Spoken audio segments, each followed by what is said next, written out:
very proud of it. Well, I'm Kathy Eldon for the Huffington Post, Caught in the Act, and today I'm with the mayor of Malibu. And we're standing in something that looks suspiciously like a park. It's called Legacy Park, but I have a feeling there's way more to this than meets the eye. Yes, there is. So we acquired this land, the 20 acres, turned 17 acres of it into this environmental park, which not only teaches people about the environment and the local environment and the seasonal changes and what grows here, but also cleans all the water from 330 acres all the way around here, so that all the water runs off the hillsides, from the colony, from the commercial areas here in Malibu. All of it comes into this pond, is collected, goes over to the stormwater treatment facility, is sterilized, is brought back into the pond, and part of it is saved and then used to irrigate, so that we don't use water imported from Colorado or from the Delta. And this could have been 150,000 square feet of commercial area, with the environmental impact that would have had. So that's why we built this park, and it is an environmentally cleaning machine. So Paul, we had a problem here, there's a solution, tell me more. Well, first of all, who are you? Well, I work for Surfrider Foundation, and I'm the national coordinator for their Ocean Friendly Gardens program. People might think, well, what's an ocean friendly garden?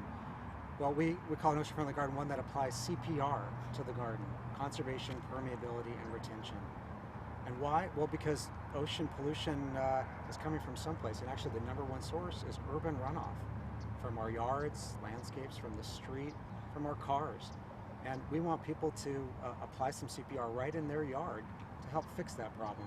Conservation is about plants that are adapted to the climate. They're used to the amount of rainfall that comes here. We don't have to add more water. And you know, bringing water to Southern California is the number one user of electricity in the state. 20% of our electricity is just from moving and cleaning water. It just doesn't make sense. We have enough rainfall for these plants that are adapted to the climate. What about people who are living next to rivers? Is this relevant?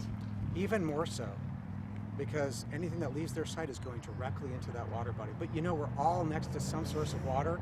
We're all part of a watershed, because a watershed's essentially where a high point drains into a low point. So whether you're right next to the ocean or a river, or you're at the top, we all need to do our part. Now, it feels like you've managed to elicit support locally, and even in the shopping mall, that people are supporting this project. Yeah, well, there are people who have a problem with it, because it gets a little, well, it's fall, and things turn brown. Quite frankly, if you walk through Central Park in New York right now, it'll be kind of brown and a little bit, it won't be as attractive. But this is seasonal. This park represents what this area should have in terms of vegetation and what it would look like if no one was here. It gives you a sense of place. When you have plants in your yard that are like the landscape around you, you feel like, these are the plants that grow here. It attracts the butterflies, the bees, and the birds. And if you have a vegetable garden, you want those native bees to pollinate your vegetables. That's how we generate fruit and vegetables. Someone's got to pollinate those plants. We have, 30 million, 50 million visitors out here annually to our LA County beaches. So if you want to keep cleaning that water and making sure that it's swimmable and everybody can have a good time surfing and swimming and paddling around, this is the kind of step that you can take.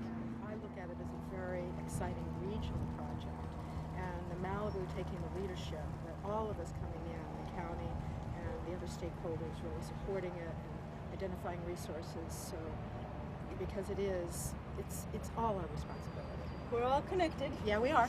One global tribe. You can help, you can clean the water, you can take care of the environment by going back to nature. You could turn on in Malibu.